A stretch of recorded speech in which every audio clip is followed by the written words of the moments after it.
एक हरा भरा गांव था जहां एक पुराना बरगद का पेड़ खड़ा था। उसकी डालियों पर तमाम पक्षी रहते थे, लेकिन सबसे मशहूर दोस्ती थी कबूतर और तोते की। कबूतर था शांत और समझदार, जबकि तोता था चंचल और बातूनी।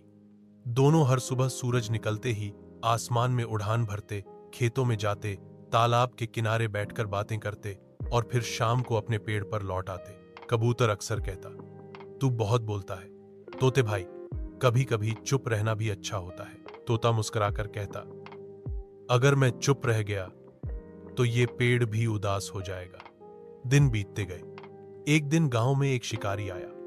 उसने पेड़ के नीचे दाना बिखेर दिया और एक जाल बिछा दिया। तोते की नजर तो पड़ी, लेकिन उसने सोचा शायद कोई किसान ने डाला होगा, चलो दाना खा लेते हैं। और उसने कबूतर को भी बुला लिया। कबूतर बोला, मुझे कुछ ठीक नहीं लग रहा, यह दाना ऐसे ही नहीं बिखरा हो सकता। तोता हंसकर बोला, तू हमेशा शक करता है, चल बस थोड़ा खाकर उड़ चलेंगे। दोनों नीचे उतरे और दाना खाने लगे। तभी जाल एक झटके में बंद हो गया। दोनों फंस गए। कबूतर चुपचाप बैठ गया और सोचने लगा, जबकि तोता घबराकर चिल्लाने लगा।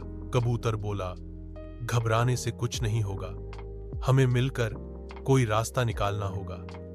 तोता बोला, अब क्या करें? कबूतर ने कहा, जैसे हम साथ उड़ते हैं वैसे ही साथ मिलकर जाल तोड़ सकते हैं। कोशिश करते हैं एक साथ पंख फड़फड़ाने की ताकत से जाल ढीला करने की।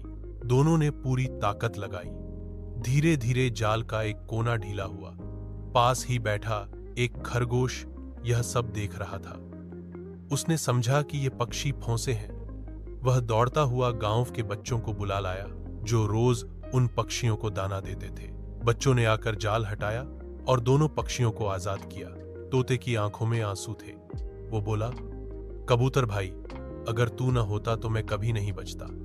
मुझे समझ में आ गया कि हर बात पर हंसी नहीं उड़ाई जाती। कबूतर मुस्कुराया और बोला, दोस्ती का मतलब यही होता है, मुश्किल में एक दूसरे का साथ देना। उस दिन के बाद तोता और कबूतर और भी अच्छे दोस्त बन गए। अब तोता कम बोलता और ज्यादा समझता था, और कबूतर भी कभी कभी मुस्कुराकर कह देता, देखो अब तोता भी समझदार हो गया। सीख, सच्ची दोस्ती वही होती है जो मुश्किल वक्त में भी साथ निभाए। समझदारी और सहयोग से हर मुश्किल आसान हो जाती है।